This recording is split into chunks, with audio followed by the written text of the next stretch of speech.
So I have a 2-year-old at home. And that means that I've been watching this movie, Moana, over and over and over for like the last 6 months. You're gonna see some nodding here. There's a couple people with small kids. Um, but I think it was on the 300th or so time that I saw this scene, I realized that this is what I've been trying to say with a lot of the stuff that I've been doing over the last couple years. I've been building my startup sublayer, an AI startup focused on building products in Ruby. I've been running Artificial Ruby, a monthly meetup in New York City, all focused on Ruby and AI. I've been writing a newsletter where I put out weekly open source projects, primarily in Ruby and essays. And I've started talking at conferences. And the common thread for all of that is that I've been trying to say we were Voyagers and we can voyage again. And so if you were inspired by Brandon's talk earlier, and wondering how to actually get started, this is what I'm doing. And so hopefully it might work for some of you. So this talk is, we're going to talk a little bit about Ruby history. It's going to be a little autobiographical, and then it's going to be a little bit of a call to adventure. So let's get started. And we're going to get started at Ruby's golden age, which was roughly 2005 to 2015. It was kind of the time where Matt's philosophy of developer happiness met DHH's focus on developer productivity, and we started to see this duality of Ruby of joy and efficiency. And it was kind of a perfect storm. So many things happened in that time period that are still affecting the software industry today. And the big one, I think one of the reasons that a lot of us are here, Ruby on Rails came out of that time. It was the Web 2.0. It really kicked off the Web 2.0 revolution. It made it possible for a lot of people to participate. It was practically the framework of IPOs through the 2010s. It brought the ideas of MVC and RESTful APIs. It brought it to the masses and made it much more popular, much more easy to understand and use. And the ideas around convention over configuration became the gold standard, and it's had a lasting impact on the industry 20 years later. Every framework is inspired and impacted by what went on in Ruby on Rails, no matter the language. But on top of that, that time period, I remember that was when I got my start in Ruby, and it felt like every week or so, a new testing DSL, a new testing library was coming out. People were coming up with ideas. That's where RSpec and Cucumber came out of. And again, these ideas from the Ruby community have had an impact on the industry 20 years later. It brought the idea of testing culture, test-driven development, behavior-driven development, testing as documentation. It brought those into the popular conversation. And even if teams aren't actually writing tests for all their code, they're at least claiming they are. And Ruby is to thank for that. And then, another thing, RVM came out of that time period. And RVM was created by Wayne Seguin, where he had a problem where he needed to work with JRuby and MRI on the same machine. So he built RVM. He open sourced it and gave it out. And it's had a massive impact on the industry.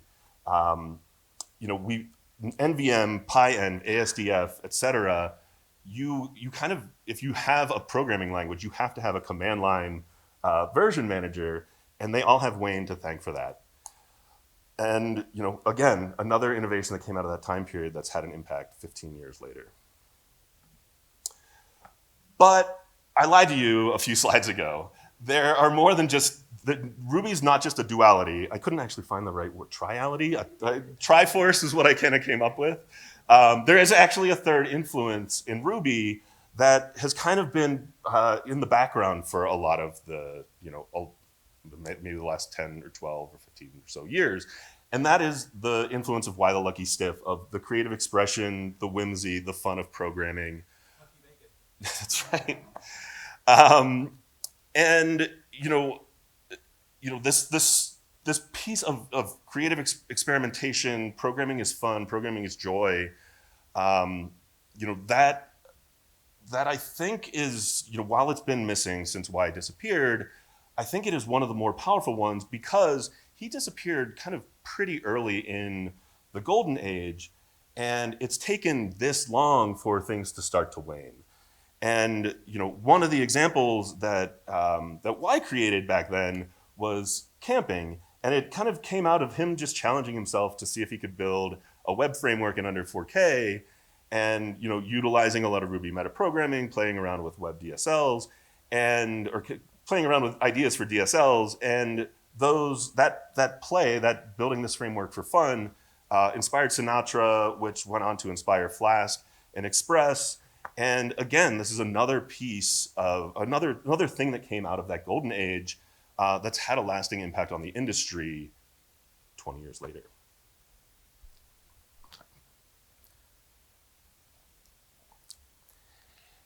And it wasn't just Y, though. You can see this, this spirit live on in a lot of the things that are going on, or a lot of the things that you see in Ruby.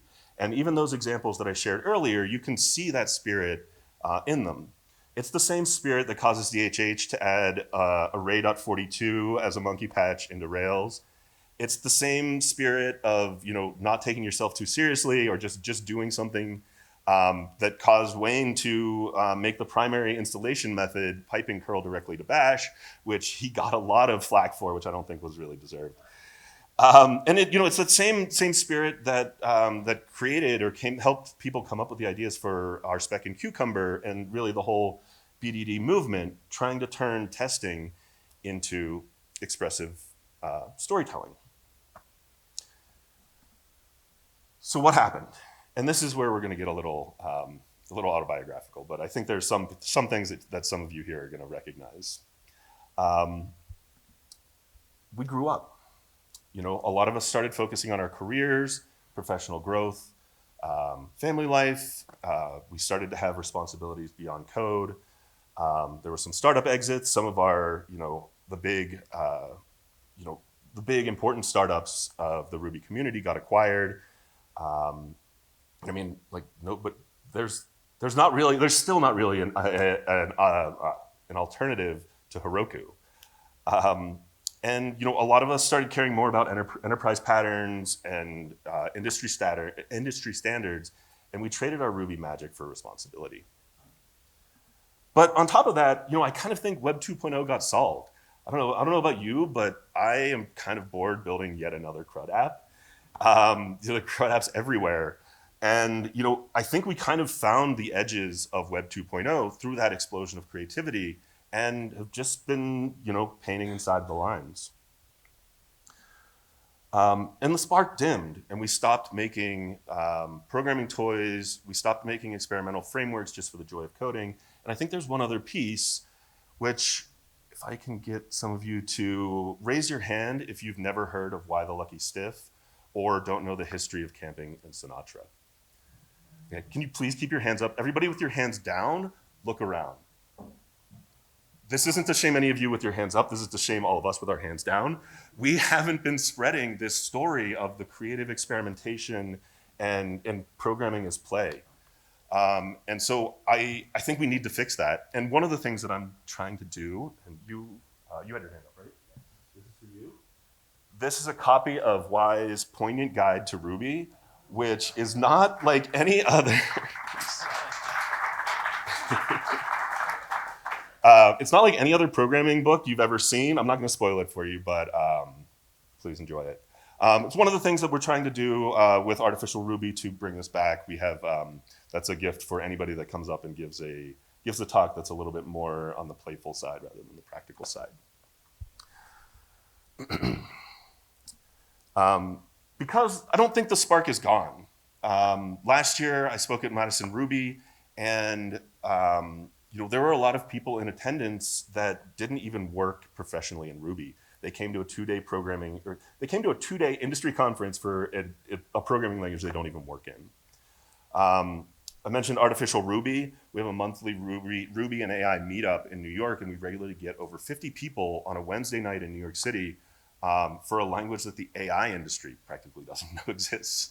And all of you here, you you could be doing any. You could be, getting ready for happy hour and heading over, but you're here listening to me talk, looking at these flashy slides. And so I'm sure some of you can imagine where I'm going with this. I think AI is the new wilderness. You know, maybe it was kind of a joke that we found all there was to find in Web 2, but I think there's a lot more to find, a lot more open space with AI, and there's a lot to explore, especially because nobody knows what they're doing. It's so new. This is a great thing, by the way. And the opportunity is that every assumption is up for grabs. Everything we thought we knew about software is potentially wrong. We can explore all of these ideas, all of these best practices that we've thought of and learned over these years, test them with these new alien technologies. We have programs that can write themselves. What does that mean? What does that change for what we can build and what we can do? This is an unprecedented opportunity. If you've ever thought like, oh, I wish I was back in the 60s and 70s when they were making small talk at Xerox PARC or anything, or like when the internet was starting, or I wish I was there when Rails came out and so that I could be a part of building some of these things. That opportunity is here again. There is so much new that we're going to be building, and you have an opportunity to participate. But why Ruby? Well, I think that Ruby never forgot to play. We just stopped for a little bit. Like one of the main things, Ruby is really great at making it possible to write DSLs, and DSLs are essentially prompts already, and they're executable prompts. What can we do with that? A lot of the talks today have been focused on, the popular conversation right now is Claude Code and these agentic coding tools. But what about all of the programs we can build where we utilize some of the AI generation? There's so much to do, especially with Ruby's metaprogramming. And so I'm not just talking about porting over Python and JavaScript libraries that already exist, but doing things similar to this presentation that draw from Ruby's hidden third influence that other communities, other programming languages don't have to draw from. And like Brandon said earlier, yes, there is the social responsibility aspect, but there's also the technical responsibility aspect. Very few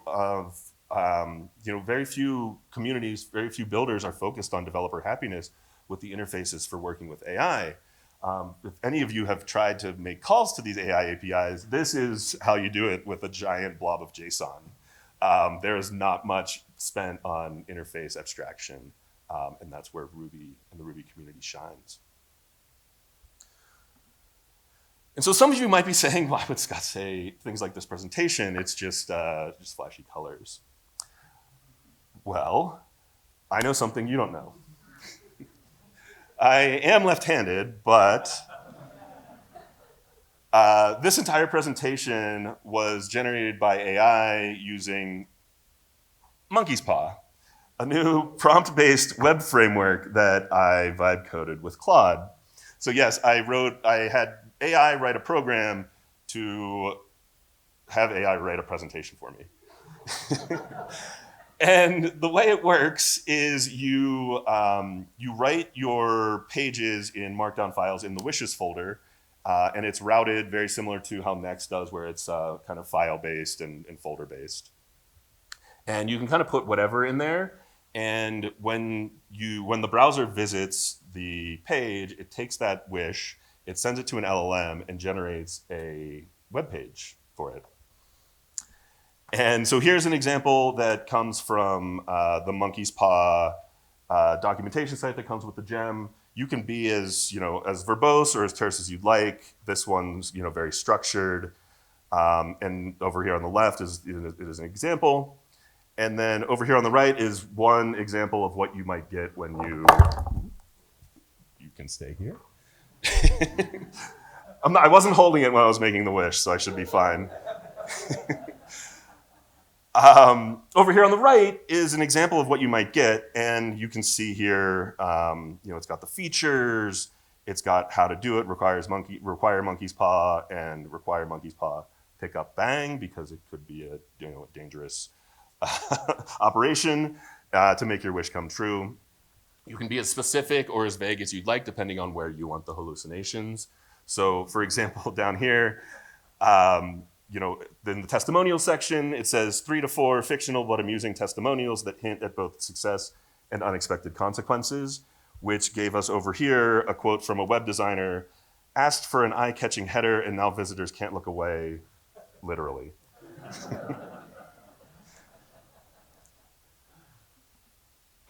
You can do JavaScript with it. You do JavaScript with it by just describing the behavior you want. I tend to throw it in comments because sometimes it'll just actually just write out text. So you never know. I'm still learning how to use it since I didn't really build it. You can have a consistent layout. So this is semi-consistent layout. That's how I was able to get it to set it up for this presentation, where you can see it breaks the box a little bit, but only display the previous link if one is specified, and kind of set up the previous and next links, and the structure for the slide. And then you can also have some semi-consistent styles. And so here's an example of the styles for this presentation, where the overall vibe, the style of a mid-90s GeoCities fan site, which I don't know how many GeoCities sites look like this, but this is what Sonnet 4 thinks a GeoCities site looked like. And then also for fonts, I set it up to say include Google fonts in the header if needed, and use progressively weirder fonts as the presentation goes along.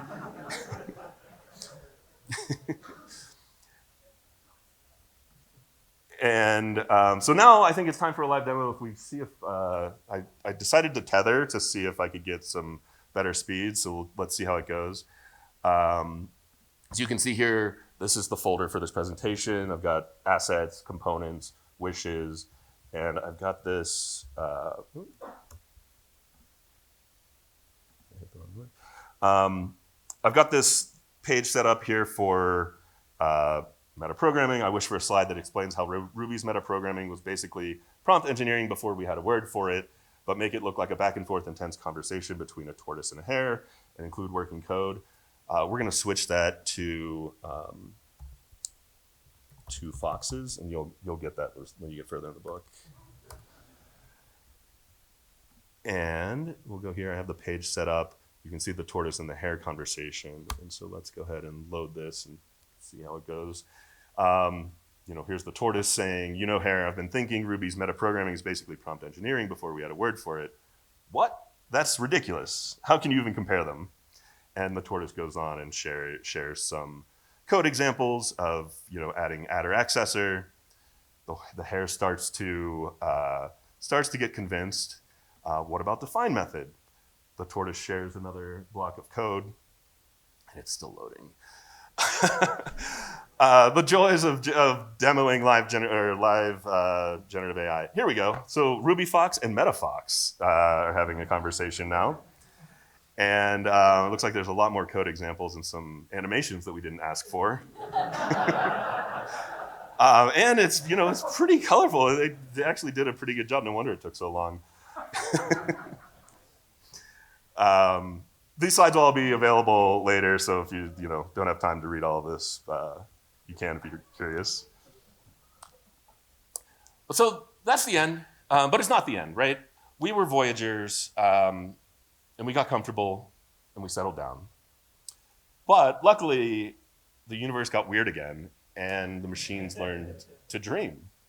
So if you're looking for something to do, if you were inspired by Brandon's talk and you were looking for something to do, one option is to write code that makes you laugh. Create tools that shouldn't exist. And if you do, send them to me. I'd love to check it out. It sounds like a lot of fun. Because the voyage never ended, welcome back, Voyagers. Thank you.